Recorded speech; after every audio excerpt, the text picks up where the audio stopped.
Kariz qaynonam uxlashga harakat qilsa, men ovqatlanishga harakat qilyapman. Bizda soat kechki 11:30 bo'ldi.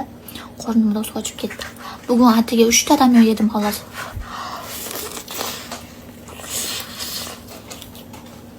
Uchta ramyon yedim, qornim vasha ochib ketdi. Ramyon ovqat emasda.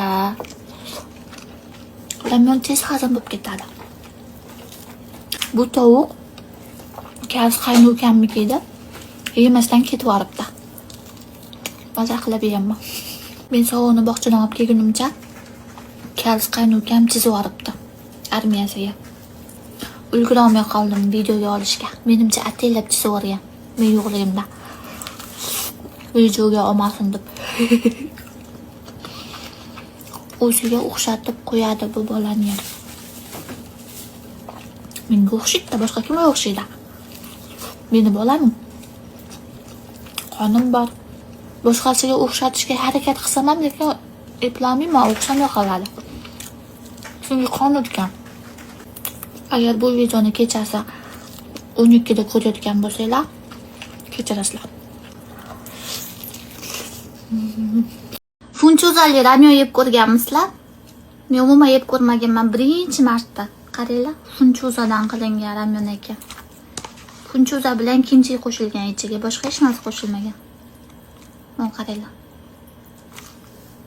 Menimcha menga yoqmasa kerak u. Hali yeb ko'rmaganman. Qani bismillah.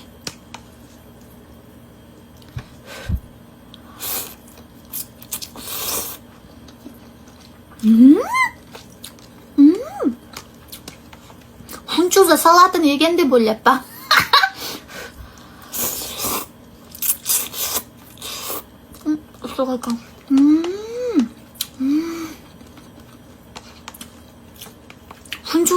Funchoza bilan kimchi zo'r ketar ekan.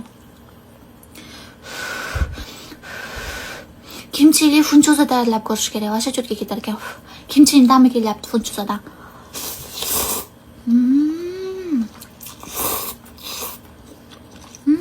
Menga yoqdi.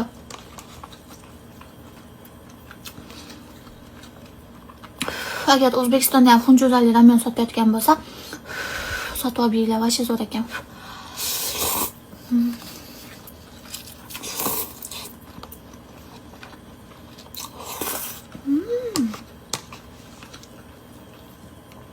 Wow.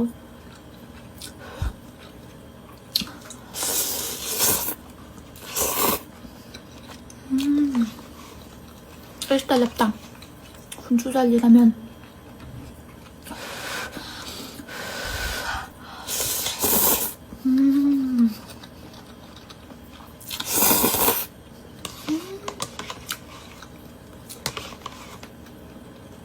Wow.